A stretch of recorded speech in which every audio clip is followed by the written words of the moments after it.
in different times, looking at different facets of the supply chain. So I would say that my experience with supply chain cuts across all the various facets of it, and I'm very happy to share my experience with colleagues here on this platform to learn from each other and to also help bring our knowledge and practice to the next level.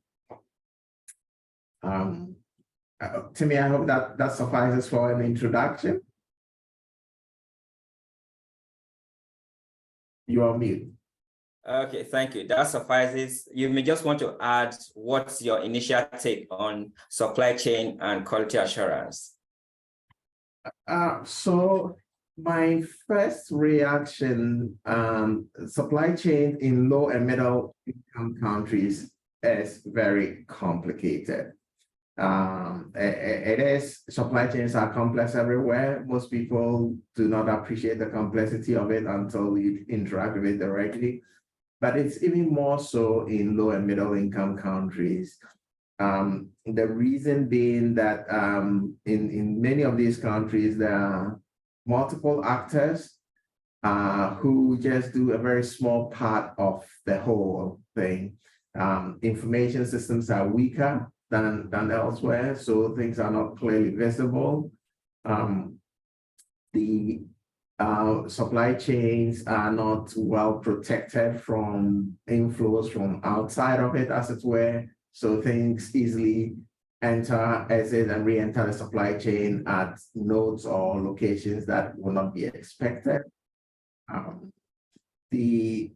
I'd say that the backbone infrastructure that supports public health supply chains, and when I talk about the backbone infrastructure, I'm talking about regulatory systems, transportation systems, warehousing and distribution facilities, all have different levels of maturity. And all these do impact the quality of products flowing through the supply chain.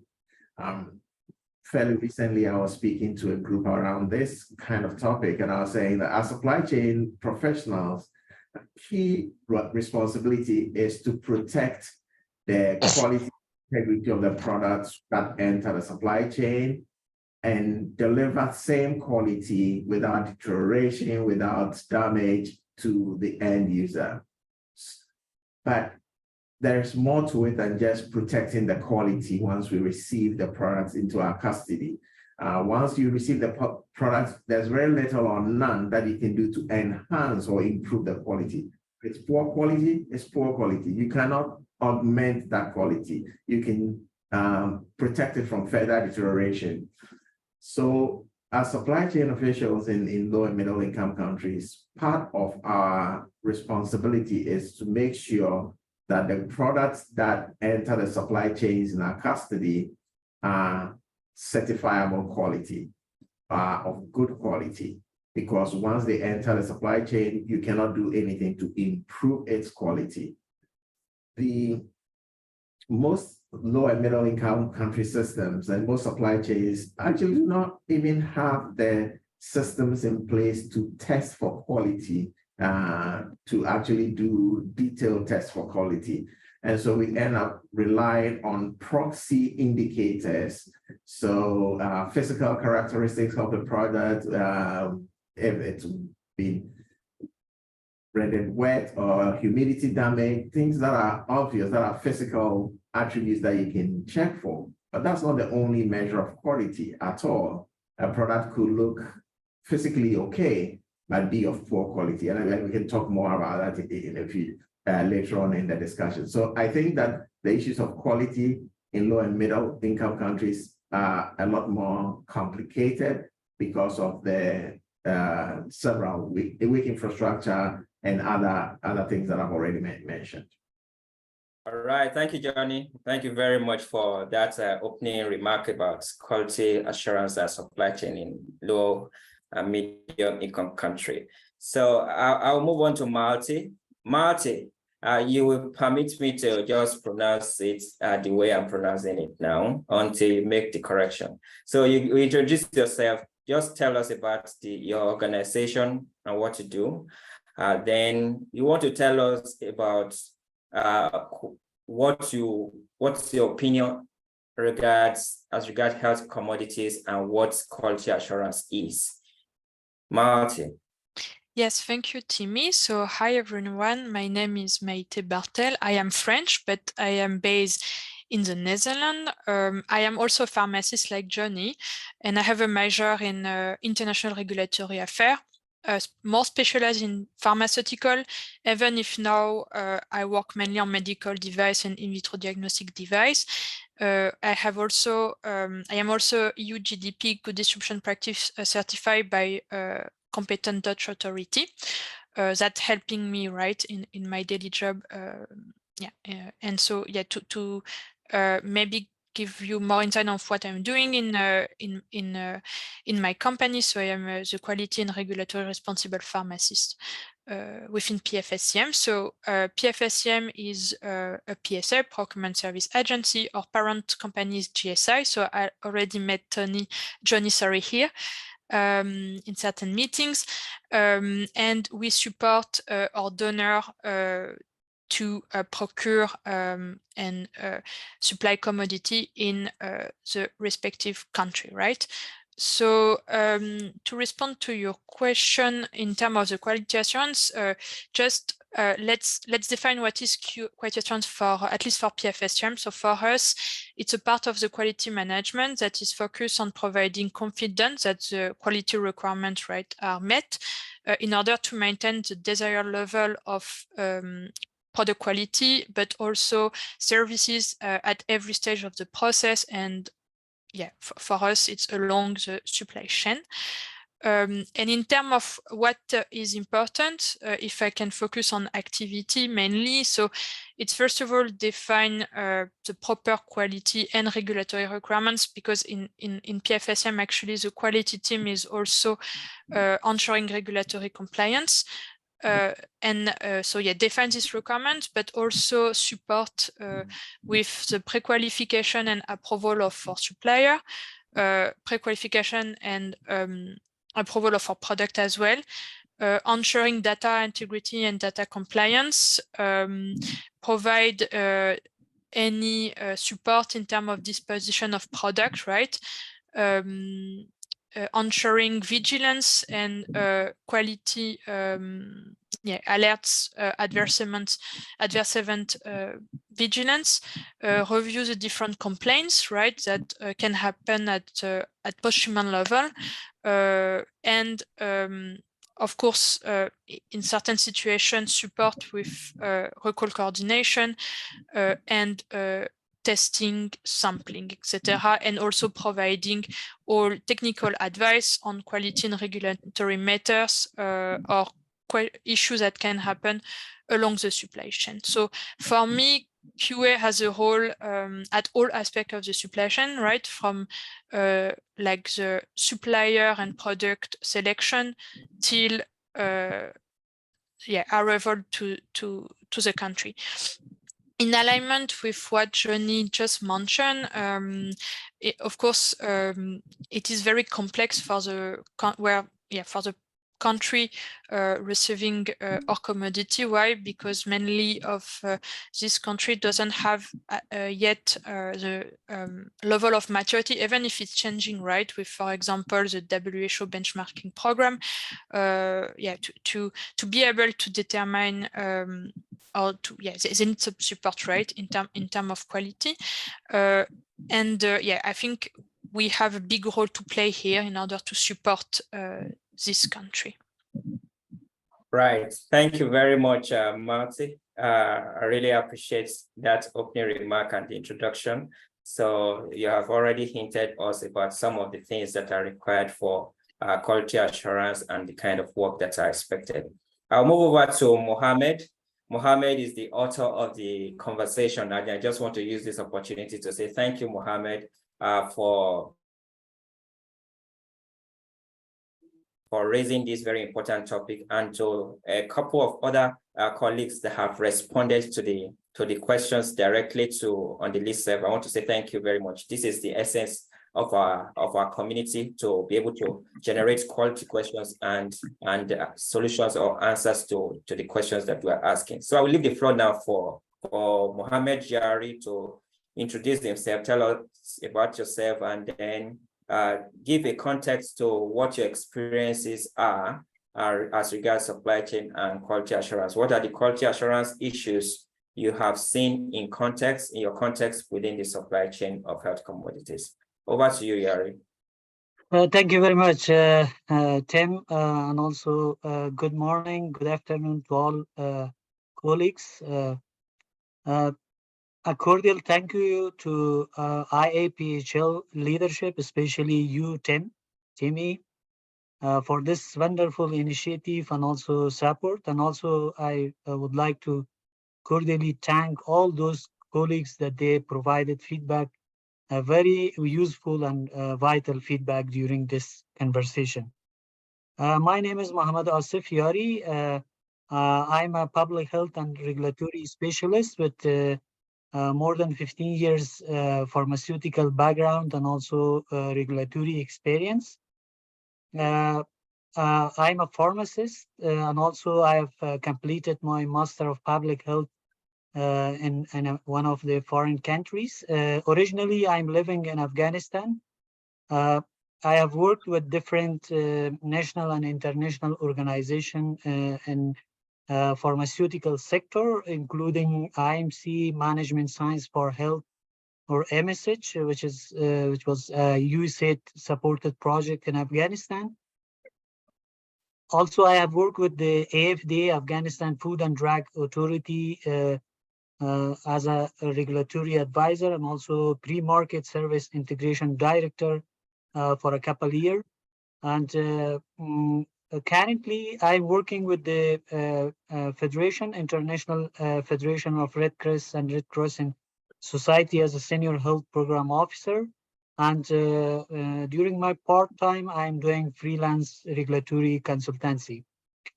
This is a brief introduction of myself.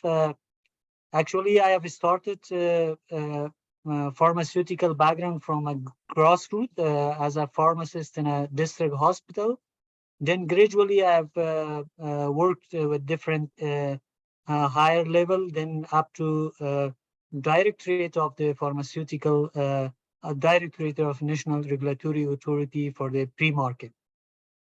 I have experience of supply chain in my country. As a question you mentioned, Timi, it is a very vital question regarding the supply chain. I have worked with different implementer NGO in context of our country. It is the mostly donors that they are supporting the public health facilities that they are providing health services. And mostly this pharmaceutical is part of that. And, quality assurance, if we can contribute for that and say that from the production to use, all a step of these quality assurance needs proper and appropriate supply chain management. From our context that we are living, mostly the supply chain management is vulnerable, and also it is the way that the falsified and also substandard medicine will easily include in the system and put people's life in danger.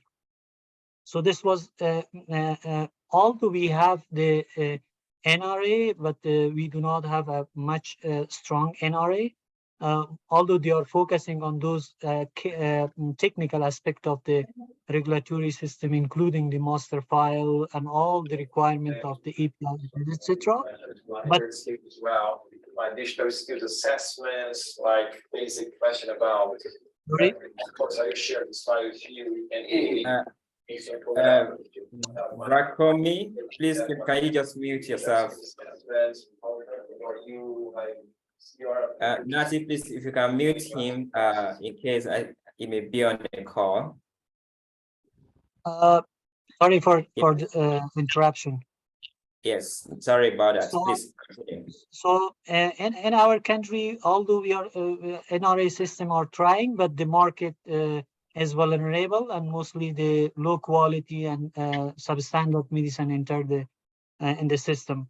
although we have the big donors that they are supporting the public health and also the pharmaceutical services and also medicines to be available for the use. So this came to our mind to let's work and be in an integrated situation and put together all the efforts from the buyer and also the user and also the donors to contribute to the regulatory system and make sure the quality of the pharmaceutical services. So due to that, we started to think about developing a very brief tools for buyers that they, beside that the NRA try to make sure that quality assurance medicine access to the people. But when we are buying these medicine, we should also take part of our responsibility to check those required quality assurance parameters to show that the medicine is with high quality. Due to that issue, I raised this issue and asked colleagues' support in this regard. It didn't mean that that we are compromising the quality, but we are thinking that if we do not make an intervention here, although the people are using this medicine and their life will be in danger. But if we set the minimum criteria, then encourage the buyers and also the user, the buyers mostly, to follow these criteria during the procurement of the medicine, then we can at least assure about those high-risk medicine to be in high quality. So thank you. This is the brief context situation analysis, Timi. Thank you very much, Yari, for providing that context for us, and thank you for the very good work that you are doing already. So we have heard it from Johnnie, we have heard from Maite, and we have had the context from Yari.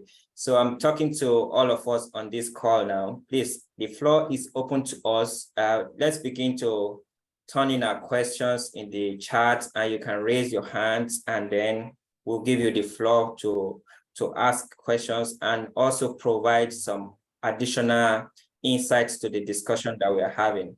If you have had an experience that can help Yari and the likes of Yari, wherever they may be, it's time for us to ask questions for the house to address the questions together. Then I'll just give like 5 minutes for this period. Then we return back to asking Johnnie, Maite, and Yari some more questions from my end. Yes, I have Wilson. Wilson, you have your hand up. Wilson was the one that initiated or authored the complimentary email around the falsified health commodities in our system. So Wilson, you have 1 to 2 minutes to make your points. Hi team, hi everyone. Thank you for the presentation. My only comment, especially when we speak of quality assurance, see, these words are interchangeable. A quality management system, quality assurance, quality control. But when we delve in quality assurance, it is about building quality into the product. Because quality control or testing, we cannot test for quality. As when you take samples, you are only taking a few samples. What about the other? So when you build quality into the product from the raw material stages, are you procuring active pharmaceutical ingredients that meets the requirements? And then before those raw materials are, like, if you look at the cases we have had with propylene glycol, which has caused so many deaths, is the raw material fully been tested? Is it passing? And then it goes into production. All the other tests are done. Then when it comes now to the supply chain, it is critical for public health logisticians, and even when we outsource the logistics service provider, to be aware of the handling conditions of the medicine cargo in their custody. So when you are aware, you then do a proactive approach. For example, you can pre-clear the product. You can even advise the port authority of the conditions that medicines should be handled in. So in a nutshell, quality assurance is the bedrock of any pharmaceutical supply chain. Thank you, team. Thank you, everyone. Thank you very much, Wilson. Wilson has made another input to the whole conversation around the quality assurance and quality management system. I will just quickly give the floor to Marty. Marty, do you want to give us an idea of how these two interplay? So yeah, so for me, quality assurance, it's a part of the quality management system. It's not equal to it. The quality system is all the process and requirements that you supply as a that you define at the company level, and the quality assurance is really focused on the requirements that are on the product and the service that you procure, that you provide.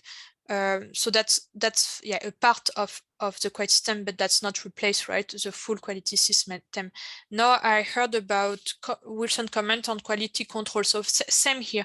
From my perspective, quality control is a part of the quality assurance, and that it's based and defined as all measures that you have taken in order to ensure that, for example, the raw material, the packaging, and the finished product meet the established quality specification and standard. But yeah, I mean, from my perspective, to reduce and minimize the risk at all levels, you need to have a strong quality system, a strong quality assurance process, and a strong quality control process. They go together. Yeah, I don't know if it's respond to your question, Tim. Yeah. Yes, thank you. That clarification is also good for me. So it's more like a continuum.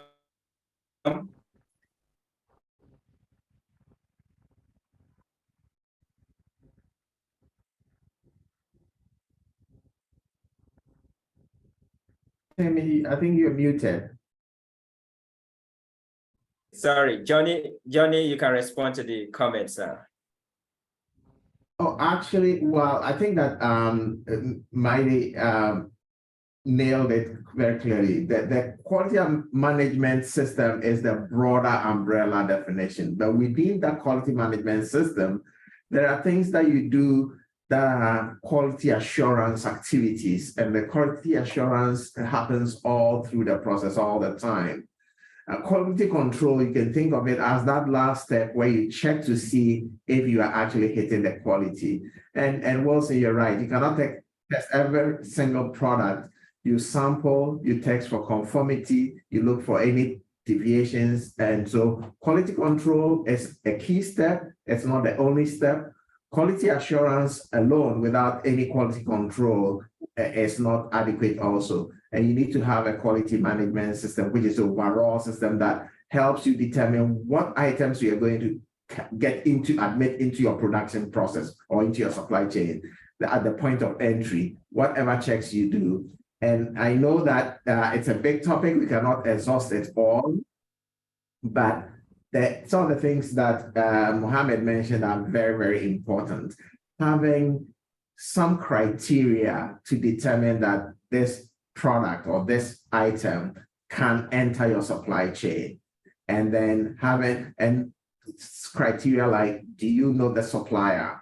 Has the supplier been able to provide you with a certificate of conformity and independently tested, so you can validate that what they are bringing in?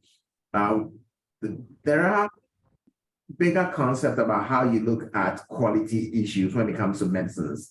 The classifications of what is substandard, which means the manufacturer was really trying to do their thing by getting hit the right point, the quality standard, so the standard is low, it's not adequate. You have things that are spurious, things that is actually intentionally adulterated or put into the supply chain, knowingly that this is not what they are selling. So how do you identify those? Some things can be falsely labeled. Some people, we've seen situations in which the label on the thing says it is A, but actually it is B. So how do you catch that? All these are aspects of quality. And so having a certain guidance so that supply chain operators can go through step by step to validate that the products meet the desired quality is a very important step. For some of the things that Mohammed mentioned in his IAPHL Listserv posting, specifically anticoagulants and insulin, things that are thermolabile or temperature sensitive, things that you then also have to have a mechanism that tracks the whole journey of the product from manufacturer down to user, monitoring the conditions in which it is stored, being able to identify moments where there was a temperature excursion out of the range, and being able to check for conformity all the way to the end line, because substandard products, poor quality products are not just, they are not an easy problem. Sometimes they do a lot of damage. So it's very, very important to manage the quality all through until we hand it into the end user's hands. All right, thank you. Johnny, just hold it there. I'll ask you another question, then you can quickly respond. From your experience across the low and medium income countries, and with your academic experience with the regional pharmaceutical body in West Africa, what are the practical, can you pinpoint some practical quality issues, quality assurance issues you have seen implementing supply chain projects in different countries? Just few of them, and let us be able to pin it down to practical things. Yeah, most of the low and middle income countries' supply chains or procurement systems are overly reliant on price, low price of the item that they're purchasing. And even though most procurement officers will tell you that, no, we look at the quality and then we look at price, the systems are not adequate to assure us of that. And so most of the time you run a tender or go out to purchase, open competition, and then a low price commodity can be procured that does not really meet the quality standard that's required. That's often, it's important to design your system such that quality testing, quality assurance is a key part of the procurement decision making. So you buy the good products to begin with. That's something that happens often. The second thing that's also I've seen happen is when you source the products from not the manufacturer, from middlemen, let me just say from middlemen. When you are sourcing a product from a general distributor, chances are that that general distributor would not have put in place all the quality assurance practices to protect you, the end user. I'm not saying this to suggest that general distributors and warehouses, wholesalers are poor quality. That's not what I'm saying. But you are more going to assure yourself of quality when you're dealing with the manufacturer or the manufacturer's appointed distributor, so that that chain of custody is not broken from source to the origin. And so dealing with the reputable distributors, and some of this is done by doing pre-qualification processes where you go out and check the quality standards, the practices, the conditions under which they're operating, to give yourself that security that products through that chain would be quality assured. But you can never substitute that also for the periodic actual sampling and testing to make sure that you're dealing with the right thing. Thank you, Johnny. Okay, yep. All right. I don't, go ahead. Yes, apologies, Johnny, I had to cut in there. But I am sure that, like you mentioned, we cannot exhaust it by any means. This conversation is going to continue on Listserv after we are done here. So we will crave your indulgence to provide a brief summary of your thoughts to and share with us. And that goes for all of the panelists. So I will quickly ask Marty. Marty, now Johnny has identified some of the issues in low medium chain. Would you just tell us, as a matter of attempting to curtail these issues, will you tell us some of the quality assurance best practices that can be deployed in such systems, supply chain systems? Marty?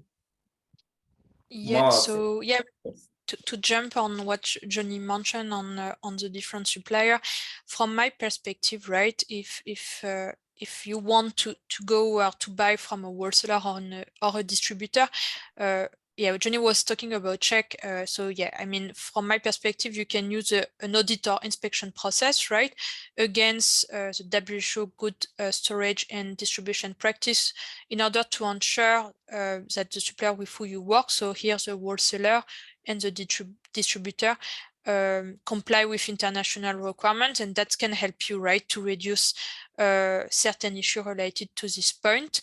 Also, don't forget when you work with a distributor that actually is selling product on behalf of the manufacturer, that the manufacturer should support you in case of complaints, right? And if there is any issue on the product aspect, so you can also discuss with your manufacturer and see and clarify and confirm that they did everything in terms of quality audit, quality check with their distributor. That can also help you to minimize the risk here as well.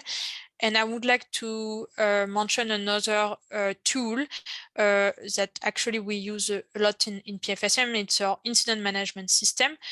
So yeah, at all level of the supply chain, having a strong incident management system, so assessing every issue and try to resolve and find corrective and preventive action can support you to reduce any preventable risk, or at least ensuring that the issue will not be recurring, right? So and yeah, it can also be a very amazing tool to improve your process in the future. So that would be something from my perspective to consider. Thank you, Marty. Thank you, I appreciate that. So, Yari, just to tie a bit some of the things that have been said, I just want you to, from your experience, how do we harness the different stakeholders together within the health system to, or maybe even beyond the health system, to assure quality within the supply chain system? How do we, the likes of regulatory agencies and others, how do we harness them together to, especially the government bodies? Mohammed. Thank you very much, Tim, for the wonderful question. Are you hearing me well? Yes, I can hear you clearly. Okay. Actually, this is very important questions to have an integrated approach and have all those who are having a partnership in this quality assurance and have their contribution.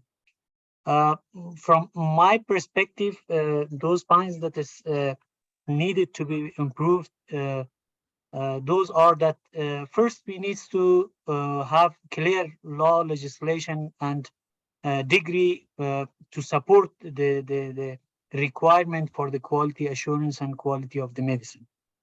And in our context, this is one of the missing, that we cannot have good quality medicine. At the same time, for this integration, we need support of the WHO, and also especially for the WHO benchmarking tools that through these tools, we can improve the NRA system and also support the NRA to at least arrive to maturity level 3. In terms of the community as a user, we need to involve them to act as a regulator. So when they are using the medicine, especially for our context, they should be aware about those points that needs to be checked before purchasing those medicine. They should be informed about all the batch numbers or some signs that through the NRAs that people can come in a pharmacy and first check those specific points, then they can act as a regulator. And at the same time, about the buyers, especially those big buyers or donors, they should be involved in such kind of regulatory criteria and also quality assurance criteria. They should know these information. And from another angle, I have the experience of those countries that NRA is working under the Ministry of Public Health. Even the minister don't know what is the regulatory authority and what are the functions, what are the requirements. So how we can have their support to be implemented the requirement of the NRA. Political support is very important in this case to gather all these support and come up with a good system, quality assurance system, and ensure access to quality medicine. I hope I answered the question well. Thank you. Thank you very much, Yari, for that insight. So, of course, I still have some more questions I want to ask all of you, but I want to quickly delve into the chat box, while I also give room for people on this call to make comments and contribution.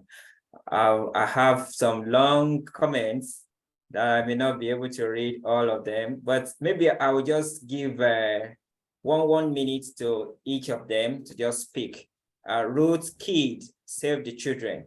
Would you just want to share some light around your comment on the post? Sure. So apologies, I've got a bad voice. So we often face issues with receiving goods that have faced temperature excursions, particularly towards the last mile, so local airports or transportation in country. So we have to quarantine those stocks and try and get the stability data to understand whether we can continue to use those products. But often we face challenges in getting stability data, or the stability data only gives information to, say, 35 degrees centigrade temperature when the temperature excursion is above this, or even sometimes below this. So my question is, how can we engage both distributors and manufacturers to work to try and get improved stability data for the various products, because we can do everything we can to improve our transportation, our good distribution practice, to put thermal wrapping, to do all these processes, but sometimes it's out of our hands. And so having that data to support us not to have to destroy stocks would be really good, particularly when there isn't the lab facilities in country to be able to do the testing. Thanks. Thank you very much, Ruth. Sorry about your voice, and I hope you get better soon. So, who wants to respond to Ruth? Let me give you the opportunity to just respond. Johnnie, Maite, Yari. Me, I can, Ruth, it's a very good question, but very difficult one that you're asking. So first of all, just to be sure I understand what you require. So when you say stability data, are you also do you include also stress out data and shipment stability data as well in order for you to have a full understanding of the stability profile of the product? Yes, exactly. Okay, so you are facing the situation or you collect everything, but you can't make a decision, and let's say the supplier is not super, doesn't provide you any other assistance. So when it's so our experience, it is difficult. We actually in PFSM we are facing the same type of issue. What I can say to you when it's come to WHO pre-qualified product, I have remarked that involving the WHO, right, like opening a complaint with them, and involve them more, somehow push the supplier to perform a post-marketing study in order to improve the, or to collect more data on the stability profile of their product. That's maybe a way. I don't know if you are using it at Save the Children, but that's something that we see that is helping. But of course, it's only when it's concerned WHO pre-qualified product. I don't know if it's something that a mechanism that you are using for this type of commodity already, or if it's something new from your side. Thank you, Martha. Thank you. All right. So also to just add one small bit to that, good supply relationship development and management is critical to things like that. If the supplier feels that they have a longer relationship with you to manage, they would be more willing to work with you to determine that the product is still of good quality or not, and help you or support you with any testing that might be required to ascertain this in the absence of stability data that covers the temperature range that you're talking about. If you're not dealing with a long-term relationship between you and the supplier, or a strong relationship, that's when they think we've sold it to you, you're on your own, and they walk away. And so these become important factors to also consider as you move forward into future sourcing decision-making. Okay, thank you, Johnny. Thank you. Umesh, would you want to use 1 minute to let us hear you? Umesh Gupta from Nepal. Okay, I'll move up to the next. Okay, I think Wei Xin has a comment here. I think it's just in relation to what he has shared before. Wei Xin, is it any different from what you have said before? No, not really. But I was just saying thank you for this session. I think this is quite a broad topic. We need more of this session. Maybe what I just need to emphasize on, the biggest challenge in quality assurance has been leaving out logistics service providers, because that's where counterfeits or falsified products are introduced. Traditionally, we're focusing more on the manufacturers, wholesalers who are already registered by medical regulatory bodies. But the gap now is with the other third parties, the logistics service providers. That is where we are also even focusing on in terms of complying with the good distribution practices, in terms of knowing how to handle pharmaceutical products. Thank you. Okay, thank you very much. All right, I have before Linda Betts, let me allow Maite to respond. Yes, thank you. So still with Wood's question, it just came to my mind and I forget to mention it. If you're also, you have a kind of analysis, doing an analysis, which type of product, let's say, you are facing like the most of your issue, right, in terms of quality issue, you can also discuss with the supplier itself to try to help them in terms of innovating their packaging as well, like maybe see if they don't have any other innovating packaging that have a longer pack out day, that could perhaps help to maintain the proper condition easily. It's also something from my perspective that it need to be to be assessed. So I don't know if it's something you already Thank do, you. but yeah, just wanted to add this point. Thank you. Thank you for letting us know. Okay, Amara, be prepared to just share your thoughts. I'll give the floor to Linda Best. Thank you, and I really do appreciate this conversation, and maybe to maybe follow on a little bit of what Maite was just mentioning.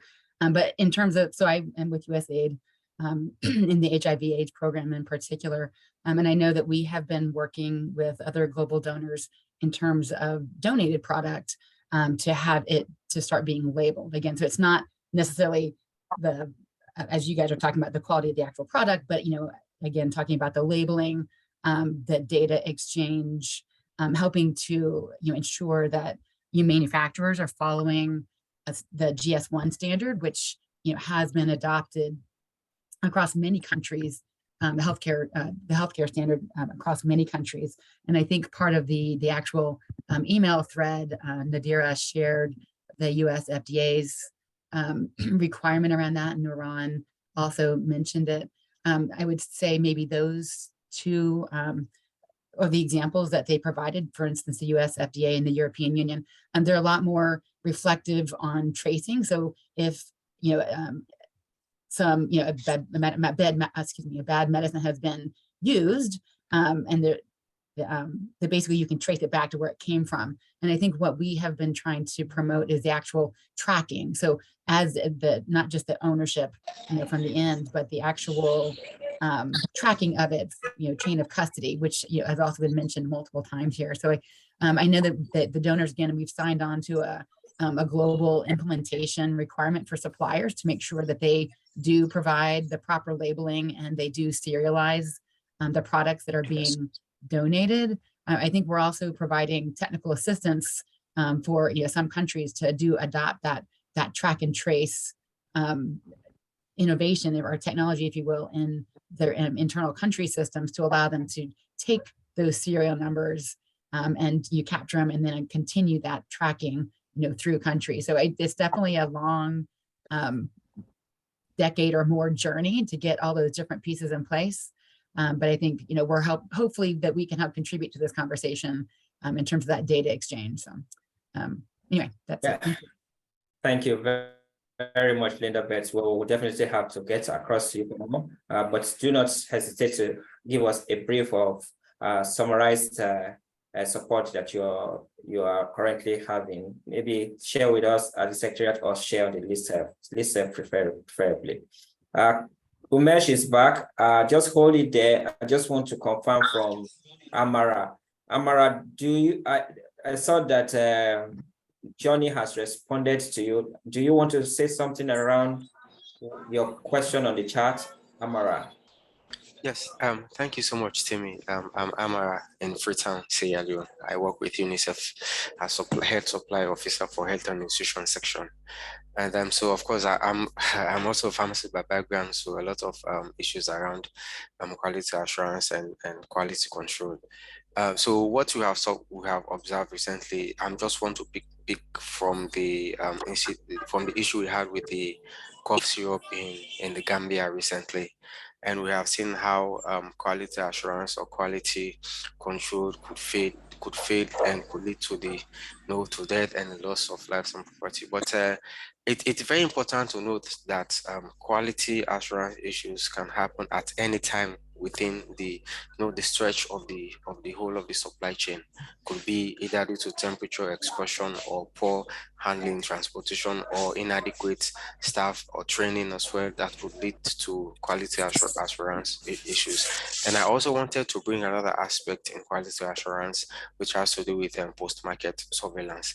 So I have not had it much from the panelists, but I think it's an area that we want to also look at as well as we continue to discuss moving forward. I want to thank my friend in the chat who has provided some insight into what I actually wanted to ask in that question. But I mean, that is it. So I also wanted to mention post-market surveillance and probably pick on the experiences of the panelists or their view regarding that in relation to quality assurance issues. Thank you so much, Timi. All right, thank you, Amara. Appreciate that. So, Yari, do you want to respond to issue of post-marketing surveillance, or Martin? Yes, Thank for you. course. Any idea? Okay. Yeah, please go ahead. Yari, you can go ahead. Thank you from Amara and also Timi. Yeah, post-market surveillance is one of the key issue to have it in country for the quality assurance. As a experience that we had for the post-quality assurance, we had a survey that based on that assessment or survey, we used the mini lab system and also the qualified QC lab. So we found more than 30% of the medicine was failed. So yeah, I agree with Mara that post-market surveillance is also key activity that sometimes it is hiding from the consideration of the regulatory authority. Yeah, thank you.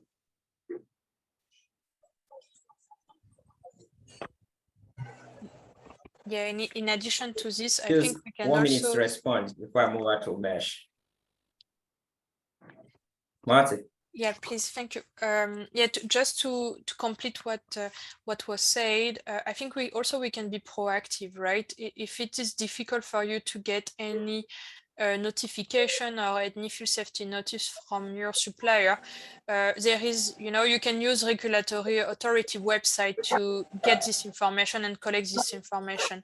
So, and yeah, usually you can basically subscribe to their list, like notification list, and be informed proactively and look if the products that you have you procure are impacted or not. And I think it's very vigilant for me and proactive, like in a proactive way. It's also very important. Yeah. Thank you. Thank you, Martin. Umesh, you have 1 minute to make your self clear to us. Thank you, Timi. Thank you so much for organizing this. My question or comment is very common to what friends are talking about. I was thinking to relate the elements of logistics cycles and how we could ensure the quality assurance when we talk about a very limited resource country where there is no standardized warehouse where you can control the temperature, or if you talk about the transport facility where the temperature is not maintained during transportation, or you can also tell about there is a low quality LMS data. How do you see, or there's no standard labs or certified labs, or regulatory versus service delivery points where there's less control from the regulatory side? How do you relate, or do you have any best example from any of the country in the world who are trying to do best for the ensuring the quality service delivery? Thank you. Thank you very much, Umesh. Johnny, any response from you or the panelists? I think that again, I see that we have time, but I think a lot of very important things have come up in this conversation. That quality is a very key component. It's too big for only logisticians to handle. We have to reach out, build the political will that supports this. We have to make sure that regulators are on board. We also have to make sure that whilst we're using third-party logistics providers to provide some of our solutions, that they understand and abide by the quality dimensions that are required to ensure that. And managing the information through adoption of uniform standards like the GS1 and serialization will help us have information that can flow through the supply chain properly. So when there's an issue of quality, we know where those products are, we know where they came from, and we can act to protect the population very quickly. Thank you. All right, thank you very much. It's already 2 minutes past the hour, and I just want to say thank you to everyone for being on this call. It will be my pleasure to continue, but I know that we are very busy people and we just have to let you go now to go and do some other things. However, I will want to ask us that please let the conversation continue on the Listserv.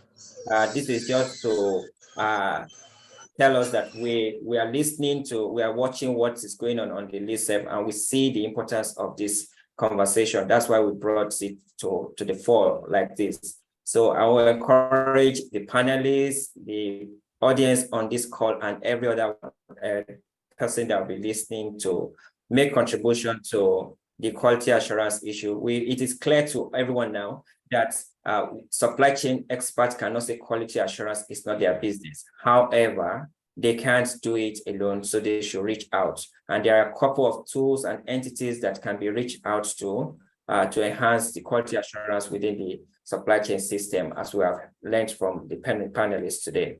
So I will leave the floor now. Just half a second for each of the panelists to just tell us goodbye and with a short last word. I'll begin from Yari.